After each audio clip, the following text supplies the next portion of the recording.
na ci ak président ba ñoom Guy Marius Sagna newoon nañ dinañ dugal benn proposition de loi mu jàpp ne loolu défaite lay doon gàcce lay doon ci ñoom jotoon na moom wala boog le président ñu dugal benn projet de loi bu nga xam ne day permettre ñu encadrer li nga xam ne mooy fonds politique yooyu caisse noire yi nga xam ne primature da koy am waaye tamit présidence daf koy am sama laaj bu njëkk mooy wàllum li nga xam ne mooy fonds politique yooyu dafa am suñu constitution moo leen ko jagleel wala politique yi ñoo ko fi def. Omar alhamdulilah jërëjëf encore di wax ci fonds spéciaux yi moo xam ñaa ko fonds spéciaux fonds politique fonds secret daanaka appellation yi rek mooy changé mais maanaam soo bëggee dégg-dëgg mooy fonds ya nga xam ne dañuy échapper à tout contrôle de ce qu'on appelle les normes de comptabilité publique mooy maanaam ay fonds la yi nga xam ne dañ koy jagleel njiitu réew mi wala premier ministre wala yeneen bànqaas ci réew mi te amul ku ci mën a àddu ca nañ koy utiliser wala nañ ko dul utiliser mooy maanaam xaalis la bi nga xam ne bu ñu la ko joxee utilisation bi c'est laissé à ta discrétion amul suba ñu nga taxaw ñu naan la xaalis bi foo ko dugal loo ci def et kenn du la ko laaj donc fonds yooyu ñu koy wax fonds spéciaux ñu ngi ko hérité ci France te France ñu ngi ko commencé woon pratique boobu depuis temps wu monarchie mooy temps yi nga xam ne France ay buur ñoo fa doon jiite boobu la ñu commencé woon di utiliser ay fonds spéciaux fonds yooyu ñu ngi ko jagleloon le ministre de la guerre ak kii nga xam ne mooy le ministre de la marine ñooñ nañu jagleloon fonds yi mooy maanaam jamono yooyu àddina bi dafa xawoon tëradi donc ci wàllu renseignement ci wàllu yenn mbir yi ñi nga xam ne mooy soldats yi dañ doon soxla fonds yooyu mooy maanaam bu ñu naree dem ci benn dëkk wala attaquer dëkk bu mel ni Angleterre bëggoon nañu xam Angleterre lan la yore ci gànnaay ainsi de suite pour ñoom ñu mën a préparer seen kii riposte bëggoon nañu xam lu xew Angleterre yan plan d'attaque nañu am mooy lan moo nañuy préparer pour dal ci kaw France yooyu yëpp bëggoon nañu xam donc xaalis boobu lañ doon utiliser di ci neexal et consort pour mun a teel a jël ay dispositions pour préparer wu par rapport à la guerre fonds yooyu nag moo évolué te ci jamono yooyu jamono monarchie bi ñu ngi ko tuddee woon fonds spéciaux. fonds spéciaux waaw ñu jagleel ko woon le ministre de la guerre. et le ministre de la marine. donc ñi nga xam ne ñoo jiitu woon mbir yi du ñëpp lañ ko daan jox. déedéet. ñaari ministères yooyu nañ ko jagleeloon pour justement wàllu. guerre ak voilà ak yenn saa yi tamit ministère des affaires étrangères daan nañ ko doon jox ci fonds yi. pour permettre ko tamit mu mun a am. mën a jënd ay renseignements à travers ay représentations diplomatiques et consorts donc loolu moo doon. moo indi li nga xam ne mooy les fonds spéciaux. léegi nag à partir de 1902. le fonds yi commencé di évoluer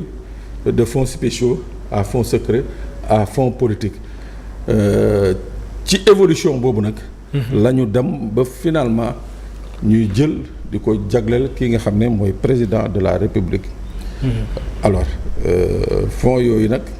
soo gisee mu jur coow dëkk bu mel ni France dañu dem ba benn moment temps wu cohabitation entre feu Jacques Chirac président de la République et Lionel Jospin premier ministre dañu demoon ba gis ni que fonds yooyu par exemple kii di Jacques Chirac dafa am nu mu ko doon utiliser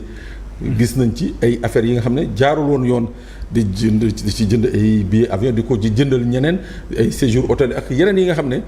bokkul ca la nga xam ne la ñuy wax bonne gouvernance kii nga xam ne moo nekkoon premier ministre à l'époque Lionel Jospin daal di ko dénoncer ba ñu dénoncer loolu boobu nañu utee créer benn commission bi nga xam ne confier ko à la Cour des comptes ne ko léegi dañu bëgg ngeen réfléchir sur justement nu ñuy def bër fonds spéciaux yi mu bañ a nokk ay fonds yi nga xam ne fonds secrets yi mu nekk ay fonds yi nga xam ne ku jóg rek bu ñu la ko joxee après amatul benn contrôle. lu la neex def ci. ñu créer ce qu'on appelle une commission à l'Assemblée nationale une commission interparlementaire ci biir commission boobu il y avait 2 députés. 2 sénateurs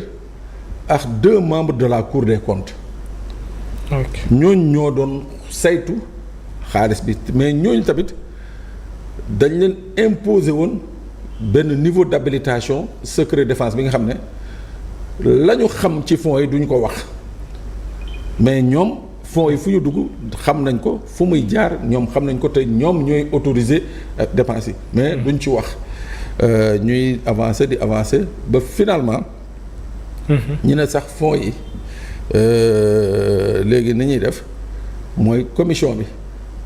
dañ koy bàyyi fii mu nekk waaw bàyyi ko mu continuer di saytu mais dañuy dindi ñi nga xam ne mooy éléments yi nga xam ne mooy les éléments de la Cour des comptes dañ leen di dindi ci commission bi bàyyi 2 députés bàyyi 2 sénateurs yi ñu nekk ci commission bi continuer di réguler di xool di saytu xaalis bi Cour des comptes tamit continuer di xool à travers les budgets ndax ça a été rigoureusement dépensé loolu mooy historique bi en France ñun nag Sénégal dès l'aube des indépendances fonds yooyu dañ ko jël tuddee ko fii fonds politique waaw fonds politique nañ ko ñun bi ñu demee 1960 rek indépendance fonds yooyu dafa ñëw ñu tuddee ko fonds politique waaw ci fonds politique yooyu nag ñi créé ci ay rubriques yu bëri fonds de solidarité à l'unité africaine fonds de solidarité à la calamité fonds de solidarité nangam sangam sa ay fonds yu bëri dañ ci créé ay rubriques yu bëri mais même rubrique yi nu ñu ko créé amul un contrôle bi nga xam ne moo ci am c'est logé à la présidence de la République te président moom mooy décider ca lam ciy def donc xaalis boobu di évoluer au fur et à mesure la société politique sénégalaise di évoluer ñuy gis à chaque fois que opposition bu ñuy ñëw balaa ñoo ñëw dañ naan non bu ñu egsee ñun fonds politique yi dañ koy càmbar fonds politique yi dañ koy arrêté fonds politique yi dañ koy nangam sagam donc loolu moo indi tey jii ñu ñëw egsi ba 2026 li nga xam ne dafa nekkoon une promesse électorale du candidat Bassirou Diomaye Faye nekk une promesse électorale de Pastef ñu ñëw ba léegi nii ñu ne léegi nag fonds yi il est temps nag ñu wax ci bon moo nekk à l'origine au pas de la séparation du premier ministre et du président je sais pas mais li leer ba leer mooy que c'est un débat qui est sur la place publique te on doit en débattre parce que tamit mënuñu ñëw 66 ans après les indépendances ñuy continuer di épiloguer sur ces fonds yi nga xam ne jusqu'à présent amul benn sénégalais bu la mën a wax ni fonds yi fii lay dugg souvent dañuy dégg ñu ne waaw ba ci président de la république sax. waaw loolu laa bëggoon a ñëw est-ce que li nga xam ne mooy explication wala boog justificatif yi nga xam ne le président Diomaye def na ko ci yow loolu convaincre na la maanaam nit mën na feebar ñu jàppale ko ci sutura mën nañ ci jënd li nga xam ne mooy wàllum renseignement et autres loolu est-ce que yow doy na la pour li nga xam ne mooy ñu bàyyi fii li nga xam ne mooy fonds politique yi wala boog même suñ ko fiy bàyyi comme ni ko Ousmane Sonko waxoon même suñuy yokk xaalis bi il faut ñu koy contrôler. Je sais pas je prends au mot le président je crois que li mu wax loolu la mais dama ne Oumar dañu nekk ci dëkk bi nga xam ne dafa am ay service de renseignement on a au Sénégal une délégation nationale au renseignement bi nga xam ne dafa am budget waaw yaakaar naa nag amul ku gën a placer service boobu pour jëndi renseignement wala négocier renseignement ça c'est mon point de vue waaw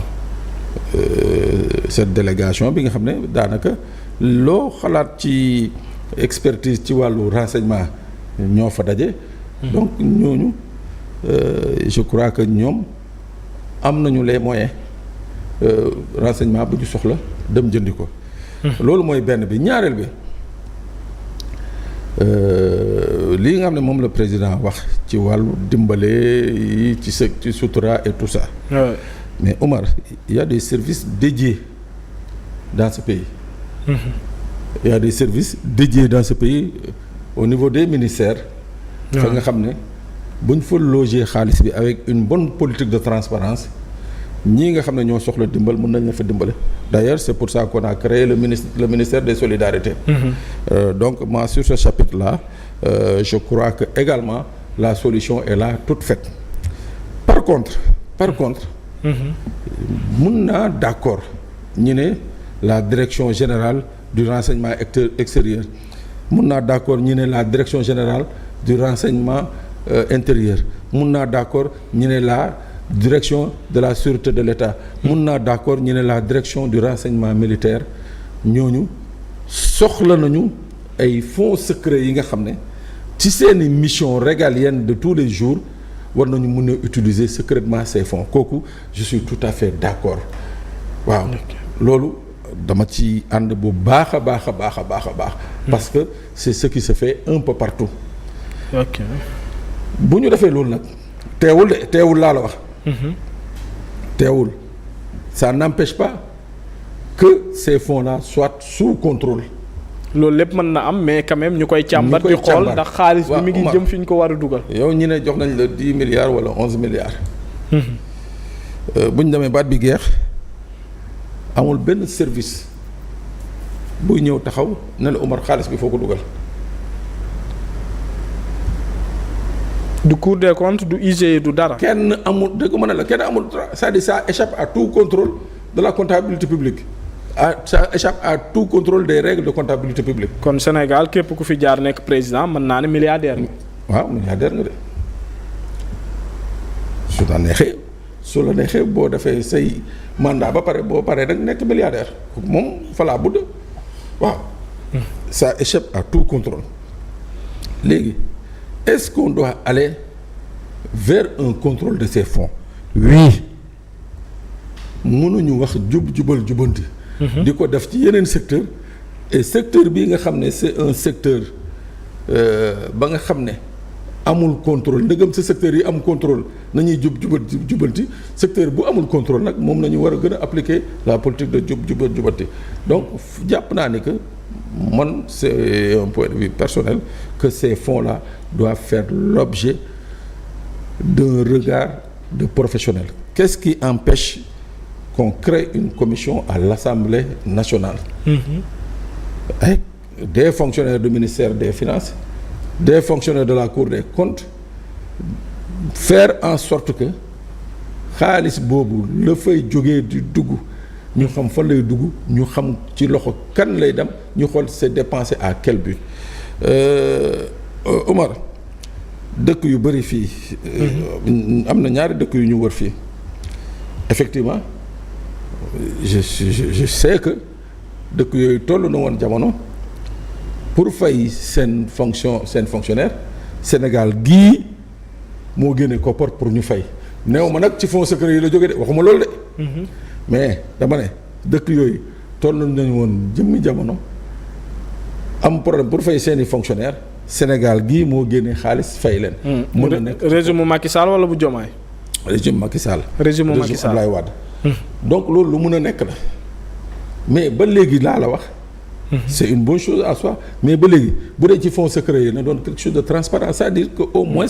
dans les livres de la comptabilité publique ñu xam xaalis mu am trace fan la fa. loolu la Guy Marius Sagna bëgg parce que proposition de loi boobu Ousmane Sonko junjoon na ko ne su ko Guy Marius Sagna defee gàcce lay doon ci ñoom mais day mel ni ñoom ñi ngi ci tànk yooyu pour proposer benn loi bu nga xam ne day contrôler li nga xam ne mooy fonds politique yi est-ce que le président am na les leviers pour bloquer loolu wala boog su ko assemblée soumettre amul pexe faaw rek mu tënku ci. bon xam nga nag la loi est de l'initiative de l'exécutif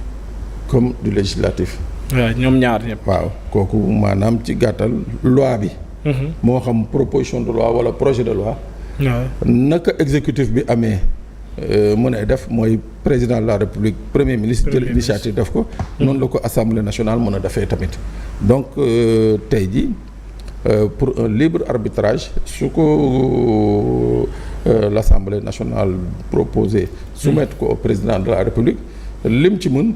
mooy indi ci ay amendement wala ne ko d'accord naa ci wala d'accorduma ci mais c'est-à-dire quelle que soit décision bi président mën a jël suñ ko soumettre empêché wul Assemblée nationale ñu continuer seen procédure ba voter loi bi